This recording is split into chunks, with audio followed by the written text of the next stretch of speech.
Good morning दोस्तों। आज की कहानी है पति पत्नी के सच्चे प्यार पर। आइए सुनते हैं कहानी। एक आदमी ने एक बहुत ही खूबसूरत लड़की से शादी की।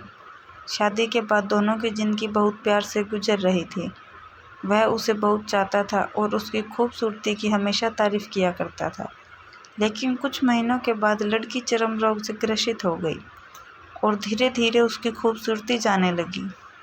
खुद को इस तरह देख उसके मन में डर सताने लगा कि यदि वह बदसूरत हो गई तो उसका पति उससे नफरत करने लगेगा और वह उसकी नफरत बर्दाश्त नहीं कर पाएगी। इस बीच एक दिन पति को किसी काम से शहर से बाहर जाना पड़ा। काम खत्म कर जब वह घर वापस लौट रहा था, उसका एक्सीडेंट हो गया।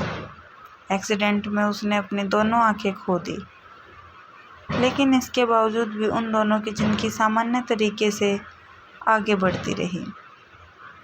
समय गुजरता रहा और अपने चर्म रोग के कारण लड़की ने अपनी खूबसूरती पूरी तरह से गंवा दी। वह बदसूरत हो गई, लेकिन अंधे पति को इस बारे में कुछ भी नहीं पता था, इसलिए इसका उनके खुशहाल विवाहित जीवन पर कोई प्रभाव नहीं पड़ा। वह उसे उसी तरह प्यार करता रहा। एक दिन उस लड़की की मौत हो गई।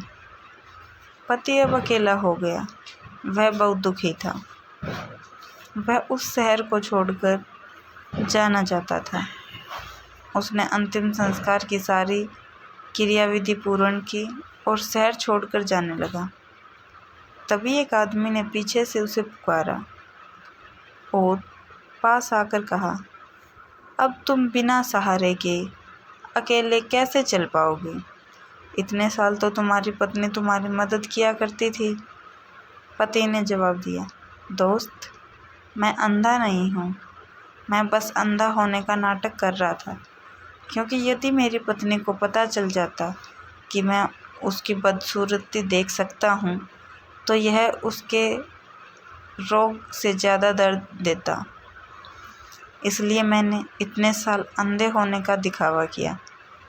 वह बहुत अच्छी पत्नी थी। मैं बस उसे खुश रखना चाहता था। खुश रहने के लिए हमें भी एक दूसरे की कमियों के प्रति आंखें बंद कर लेनी चाहिए और उन कमियों को नज़रअंदाज कर देना चाहिए। दोस्तों, रिश्ता चाहे पति पत्नी का हो या दोस्ती का हो, हर किसी में कमियां होती हैं, पर हमें उन कमियों को नज़रअंदाज कर देना चाहिए। ऐसे ही नई चैनल को सब्सक्राइब करें और ज़्यादा से ज़्यादा शेयर करें।